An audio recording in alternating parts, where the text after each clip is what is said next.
As Pedras Guias da Geórgia ou Georgia Guidestones. Em junho de 1979, um desconhecido sob o pseudônimo de R.C. Christian, comprou um grande terreno e contratou a empresa Elberton Granite Finishing para que construíssem a estrutura. As Pedras Guias da Geórgia, ou Georgia Guidestones, foram um monumento em granito localizado no condado de Elbert, Geórgia, Estados Unidos. Nele estavam gravados 10 frases em 8 línguas modernas: inglês, espanhol, suahili, hindi, hebreu, árabe, chinês tradicional e russo, e uma pequena mensagem, no topo, escrita em 4 antigas línguas: babilônio, sânscrito, grego e em hieróglifos egípcios. O conteúdo do texto é de autoria do franco-maçom americano Albert Pike. Mensagem contida nas Pedras Guias: manter a humanidade abaixo de 500 milhões em perpétuo equilíbrio com a natureza. Conduzir a reprodução sabiamente, aperfeiçoando a aptidão física e a diversidade. Unir a humanidade por meio de um novo idioma vivo.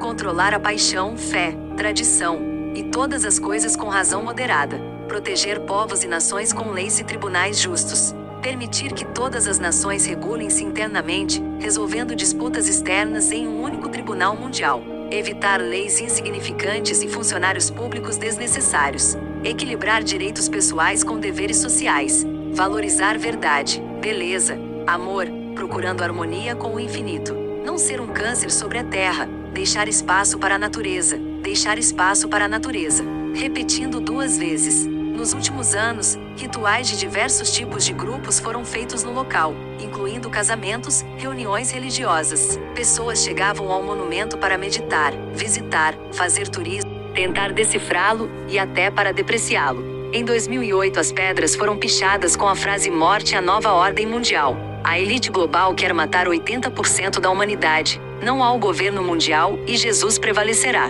A estrutura, também chamada de American Stonehenge, ou Stonehenge americana, era composta por 6 pedras de granito dispostas da seguinte forma: uma pedra no centro com 4 pedras ao redor, em posições verticais, além de uma pedra acima das 5, em posição horizontal. Estas placas de granito eram astronomicamente alinhadas. Em adição a esta estrutura, há uma placa, horizontalmente disposta no chão, também de granito, que fica a oeste deste monumento, e tem o objetivo de fornecer algumas notas sobre a história e a finalidade das Pedras Guia, ou Guidestones. Em 6 de julho de 2022, os monumentos foram parcialmente destruídos. Relatos iniciais apontavam para uma possível explosão.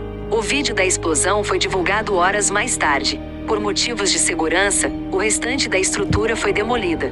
O monumento tem despertado a suspeita dos teoristas ao observarem a semelhança das mensagens contidas nas Pedras Guias com as metas da nova ordem mundial. A Wired.com afirma que oponentes não especificados têm rotulado-as como os 10 mandamentos do anticristo. As Guidestones tornaram-se um assunto de interesse para teóricos da conspiração, especialmente por envolver a maçonaria americana. Um deles, um ativista chamado Mark Disse, exigiu que as Guidestones fossem destruídas em 1 milhão de pedaços e, em seguida, o entulho usado para um projeto de construção, alegando que as Guidestones são de uma origem satânica profunda e que R.C. Christian pertenceu a uma sociedade secreta luciferiana, relacionada com a nova ordem mundial.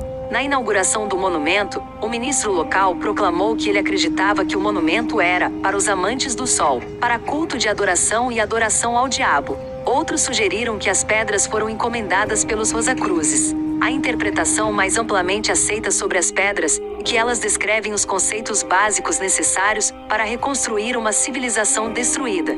Brad Meltzer observa que as pedras foram construídas em 1979, no auge da Guerra Fria, e podem ter sido planejadas como uma mensagem para os possíveis sobreviventes de uma terceira guerra mundial. A sugestão gravada para manter a população mundial abaixo dos 500 milhões poderia ter sido feita sob o pressuposto de que ela já tinha sido reduzida abaixo desse número. As Pedras Guias da Geórgia, monumento astronômico importante de controle social dos seres humanos, foram explodidas e vários canais e páginas importantes estão discutindo o motivo de não ter vários registros de vários ângulos do momento da chegada dos responsáveis até o momento da explosão. Cogitando algumas hipóteses, uma delas é de que estariam ocultando a verdade de que possivelmente foi um OVNI, ou uma entidade plasmática, ou de luz que destruiu o pilar. Em torno do monumento estão posicionadas no mínimo 4 câmeras, mas não vimos o registro da chegada dos responsáveis pela explosão. Tudo indica que estão escondendo algo mais. Próximo ao monumento, podemos ver uma luz que muitos pensaram que fosse um poste, mas muitos discordam e creem que seja um OVNI. Nos segundos que antecedem a explosão, observa-se uma reação na luz. Essa vibra e emite uma pulsação, aumenta de tamanho e projeta uma onda, ou frequência que termina com o impacto que destruiu o pilar.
Existe também uma outra teoria de que o monumento funcionava como bússola, calendário e relógio. Para servir a esses propósitos, o monumento tem que estar alinhado com as estrelas, que existia um orifício no centro do monumento central onde era visível a estrela Polaris ou estrela do norte durante todo o ano. Mas algo teria mudado no firmamento, e não era mais possível vê-la pelo orifício. E a elite, sabendo disso, ordenou a destruição do monumento. Mas a pergunta é: por que não é mais possível ver a Polaris? Por que ela está se movendo? A resposta seria a mudança no eixo de rotação da Terra. Eis o motivo das pedras guias da Geórgia terem sido derrubadas. Através de um furo em uma das pedras, dava para ver a estrela Polaris em qualquer época do ano. Como a inversão do campo magnético começou, isso não é mais possível, e por isso o próprio sistema derrubou, pois é uma prova que a inversão começou. Será isso que estão escondendo?